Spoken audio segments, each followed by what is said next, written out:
ناظرین، 22 رجب المرجب کے حوالے سے عموماً سوال کیا جاتا ہے کہ 22 رجب المرجب کو کیا کنڈے پکانا جائز ہے؟ اگر پکائے جائے تو کیا ان کا کھانا جائز ہے؟ تو جواب عرض یہ ہے، سب سے پہلی بات تو یہ ہے کہ دیکھا جائے کہ 22 رجب المرجب کو یہ جو ایصال ثواب کا اہتمام کیا جاتا ہے یہ کیوں کیا جاتا ہے، اور دوسرا ایصال ثواب کی شرعی حیثیت کیا ہے۔ تو بالاتفاق اہل سنت و جماعت کے نزدیک ایصال ثواب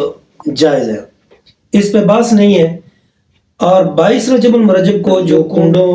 کی نیاز پکائی جاتی ہے وہ ایصال ثواب کی ایک صورت ہے۔ وہ ایصال ثواب کسے کیا جاتا ہے؟ تو وہ امام الصادق کے نام سے مثل مشہور ہے کہ امام الصادق کے کنڈے پکائے جاتے ہیں۔ تو ناظرین کرام، یہاں پہ ایک اختلاف پایا جاتا ہے جو دو مسالک کے درمیان، اہل تشیع حضرات، اہل سنت و جماعت حضرات، وہ یہ اختلاف ہے کہ اہل سنت و جماعت کہتے ہیں کہ 22 رجب المرجب کو جو اہل تشیع پکاتے ہیں نیاز، وہ اس وجہ سے کہ حضرت امیر معاویہ رضی اللہ تعالیٰ عنہ کے بغض میں، اور ان سے پوچھیں تو وہ کہتے ہیں کہ ہم امام جعفر صادق رحمۃ اللہ تعالیٰ علیہ آپ کی ولادت کی خوشی میں۔ تو یاد رکھیں کہ سب سے پہلی بات تو یہ ہے کہ دونوں جو بزرگان دین ہیں، حضرت سیدنا امیر معاویہ رضی اللہ تعالیٰ عنہ آپ صحابی رسول ہیں، اس میں کوئی شک نہیں، کوئی تردد کی بات نہیں، اور صحابی رسول کا مقام ہر ولی سے اعلیٰ ہے۔ اور حضرت سیدنا امام جعفر الصادق رضی اللہ تعالیٰ عنہ آپ کی جو ولادت کے حوالے سے روایات ہیں وہ 4 اقوال ملتے ہیں، تاریخ میں کوئی حتمی قول موجود نہیں۔ اسی طرح حضرت امیر معاویہ رضی اللہ تعالیٰ عنہ کا جو قوی قول ہے وہ یہی ہے کہ 22 رجب المرجب جو ہے وصال ہے۔ اس حوالے سے تو دیکھا جائے تو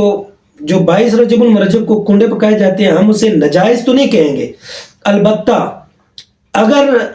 کوئی ایسی جگہ ہے جہاں پہ اہل تشیع حضرات زیادہ ہیں اور وہ کنڈے پکاتے ہیں اور اہل سنت والجماعت وہ بھی وہاں پہ موجود ہیں اور کنڈے پکائے جاتے ہیں، تو من تشبہ بقوم فہو منہم، تو جس قوم کے ساتھ تشبیہ ہوگی اسی کے ساتھ اسے شمار کیا جائے گا، تو وہاں بچنا چاہیے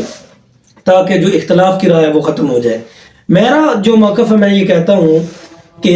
ایصال ثواب کے لیے آپ کنڈے پکائیں، اور اختلاف سے بچنے کے لیے دونوں بزرگان دین حضرت سیدنا امام جعفر صادق رحمۃ اللہ تعالیٰ علیہ آپ کو بھی ایصال ثواب کیا جائے، اور حضرت سیدنا امیر معاویہ رضی اللہ تعالیٰ عنہ جو کہ صحابی رسول ہیں ان کا بھی ایصال ثواب کا اہتمام کیا جائے تاکہ اختلاف کی گنجائش ہی ختم ہو جائے۔ اور دوسری رہی بات یہ کہ اپنا جو کنڈے کھانا، اہل سنت والجماعت سنی صحیح العقیدہ اگر کنڈے پکاتے ہیں نیاز تو ان کی نیاز کھانا جائز ہے، ورنہ دوسروں کی نیاز کھانا بھی جائز نہیں۔ واللہ اعلم بالصواب۔